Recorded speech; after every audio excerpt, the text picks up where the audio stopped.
World কাপের কথা বলছি ভাই। নেপাল বনাম ইংল্যান্ডের পুরো ম্যাচ নিয়ে আলোচনা করতে চাই ক্রিকেট বিশ্লেষক থেকে ভাই, আমি রিয়াদ হোসেন।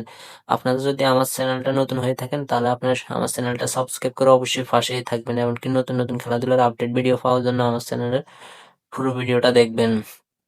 ভাবুন তো একবার, মাঠে হাজার হাজার নেপালি ভক্তের চিৎকার, আর ফিজে বিশ্বের ভয়ঙ্কর বোলার জোফ্রা আর্চার। এক পাশে ক্রিকেটের রাজা ইংল্যান্ড, আর অন্য পাশে হিমালয়ের দেশ নেপাল। এটা কি কেবল একটা ম্যাচ ছিল, নাকি বুক ভরা সাহস নিয়ে চালিয়ে যাওয়া একটা আসল লড়াই ছিল? পুরো ক্রিকেট বিশ্ব থমকে গিয়েছিল মুম্বাইয়ের স্টেডিয়াম ওয়াংখেড়িয়াতে। সাহস নিতেও যেন ভয় পাচ্ছিল সবাই। 8 ফেব্রুয়ারি 2026 টি-20 বিশ্বকাপের মহারণ, যেখানে ইংল্যান্ড প্রথমে ব্যাট করতে নেমেই করেন 184 রান। পাহাড় সমান এই লক্ষ্য তাড়া করতে নেমে নেপাল যখন ব্যাটিং করতে নামলো, গ্যালারির এক কোণ থেকে বিদ্রোহী এক হাসি শোনা যাচ্ছে। মনে করা হয়েছিল ইংল্যান্ডের এই দাপটে বোলারদের সামনে তাসের ঘরের মতো ভেঙে পড়বে হিমালয়ের দেশটা নেপাল।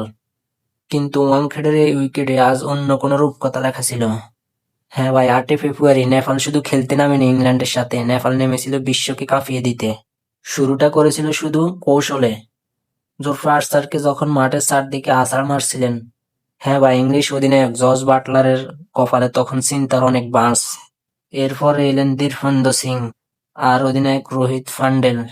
বিশ্বসেরা বোলার আদিল রশিদকে রিভার্স সুইপে একের পর এক ছক্কা। গ্যালারিতে তখন নেপালি ভক্তদের রীতিমতো পাগলামি শুরু হয়েছে।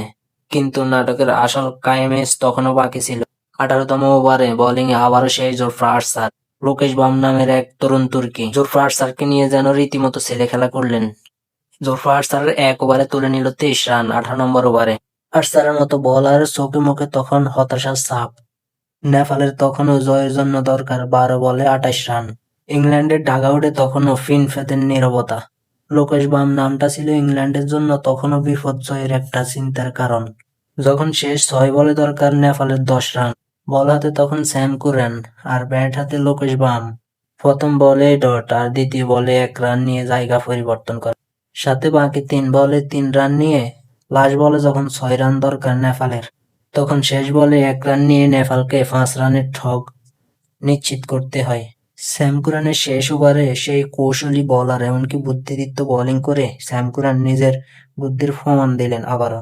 ইংল্যান্ডকে বিশাল বড় একটা জয় উপহার দিলেন, যেখানে নেপালের জিতের ম্যাচ কেড়ে নিলেন এক প্রকার স্যাম কুরান নেপালের মুখ থেকে।